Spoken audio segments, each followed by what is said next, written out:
Je ne sais pas si vous connaissez Dragon Quest Monsters, qui était sorti sur Nintendo DS, mais là il s'agit bien de la suite Dragon Quest Monsters 4, Le Prince des Ombres, sorti sur Nintendo Switch. On retrouve les musiques emblématiques de la série qui nous ont bercés pendant de nombreuses heures de jeu. On va voir ce que vaut ce jeu, c'est parti.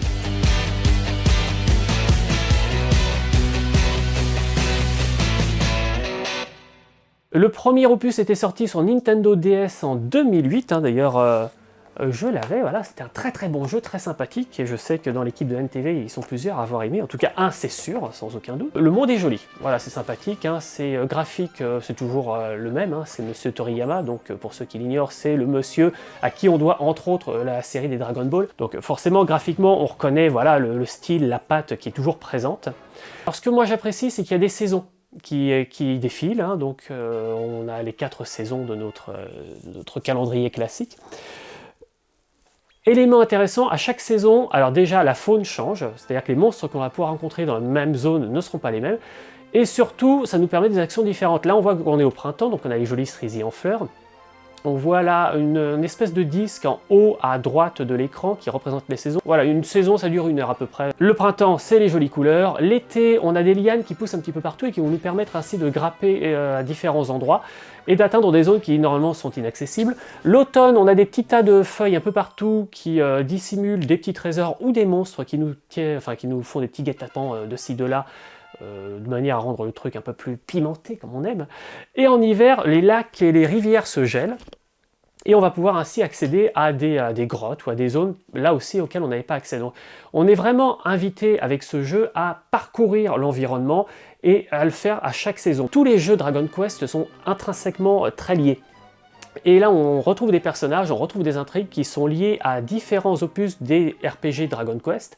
Cependant, pas d'inquiétude, si vous n'y avez pas joué, c'est pas grave. Le premier monstre, ça va être, suite à un petit questionnaire, voilà, l'ancien du village qui nous pose des questions. Est-ce qu'on aime les monstres poilus ou pas poilus? Est-ce qu'on aime les monstres un peu fantastiques ou plutôt mignons?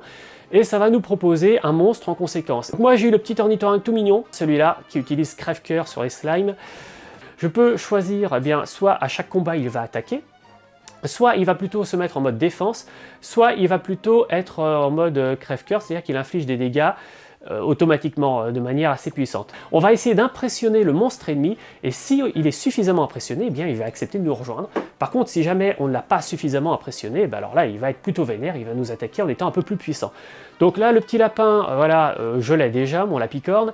Celui-là, cette espèce d'insecte tout bizarre, je ne l'ai pas, donc je le sélectionne, et on va lancer la parade nuptiale. Donc on voit, voilà, regardez le pourcentage qui augmente.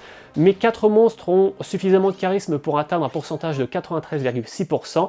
Donc on est quasiment sûr que voilà, le monstre est recruté, il a rejoint notre équipe.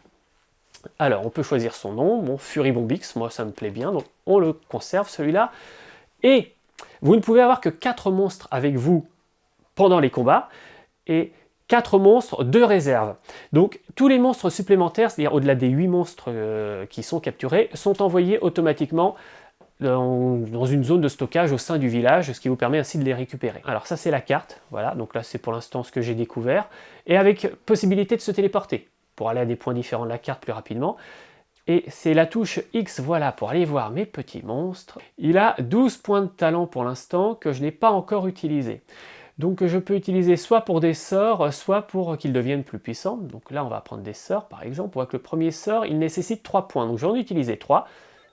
Et ça y est, il a appris l'attaque drôle de danse. Donc ça permet comme ça d'avoir des attaques, des techniques différentes pour mes monstres. Et certaines pourront être récupérées lorsque je fusionnerai mon monstre avec un autre pour en obtenir un plus puissant. Il y a de la fluidité, il y a du clipping. Voilà, ça me fait un petit peu râler. Si on observe un petit peu, voilà, on voit que les éléments apparaissent au fur et à mesure. Les textures sont moches, regardez les falaises au loin. Honnêtement, beaucoup de gens ont critiqué les 2 Zelda, Tears of the Kingdom, le dernier qui est sorti, en disant « ouais, c'est moche ». On est sur de la Switch, évidemment, on n'est pas sur quelque chose, on le sait que c'est pas la console la plus puissante du marché, mais on nous a prouvé quand même que sur Switch, on pouvait avoir plus joli. Là, je suis un petit peu déçu graphiquement par le jeu. On va peut-être pas s'arrêter là. On peut avoir une soupière très vilaine, c'est pas pour ça que la soupe à l'intérieur est forcément mauvaise. cette phrase, mais copyrightée évidemment. Je tiens à préciser auprès de tout le monde. Mais voilà, regardez la plaine là, comme c'est pas beau, les fleurs sont plates, enfin non, c'est dommage. Vraiment, c'est le seul point. Tiens, regardez, on voit un cerisier en haut de la falaise, hop, tu me vois pas, tu me vois un petit peu, tu me vois pas, tu me vois plus. Voilà, regardez, ça y est, c'est la fin du printemps et paf, on passe à l'été. Alors c'est pas la saison la plus flagrante. Et je me fais attaquer par une taupe. Elles sont partout ces taupes, c'est terrible. Elles sont mignonnes avec leurs petites pioches. Alors là, je m'embête pas à les capturer, on va vite. Voilà. Est-ce que je vais réussir à vous montrer une liane? Ce serait sympa que je puisse vous montrer. Alors, les lianes ne sont disponibles qu'en été. C'est-à-dire que le reste des saisons, vous n'avez pas ces lianes qui vont vous permettre d'accéder à certaines corniches. Et en général, en haut de ces corniches, on a des trésors. Donc, nouvelle saison, nouveau monstre de la zone. Donc c'est ça qui est plutôt sympathique. On peut vraiment se faire les zones aux 4 saisons et on ne s'ennuie pas. Je me souviens que sur Dragon Quest Monster, le tout premier Joker, donc qui était sorti sur Nintendo DS, c'était toujours la même saison. Les monstres ne changeaient pas dans la zone. Là par contre, c'est vraiment très très agréable.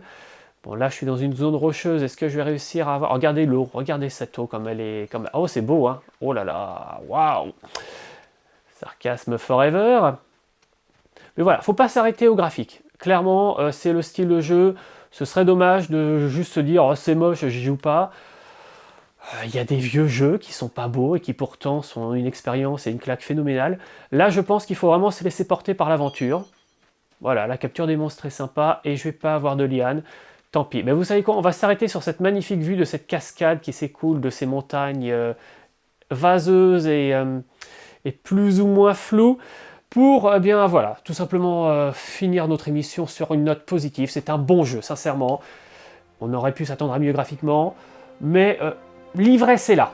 Tant pis pour le flacon, l'ivresse est là.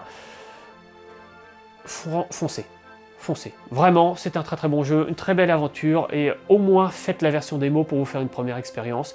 Ce jeu peut être joué seul, mais aussi avec des enfants. Si vous avez des enfants, je trouve que c'est un jeu qui se prend bien en main, qui est plutôt simple.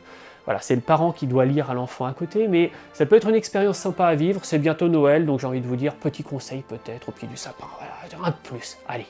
Et ben nous, on se retrouve bientôt pour un nouveau test, une nouvelle émission, et ce coup-ci, justement, thématique spéciale Noël. Puis ben, en attendant, on se retrouve très vite pour de nouveaux projets, de nouvelles émissions et plein de belles choses sur NTV. Salut à tous!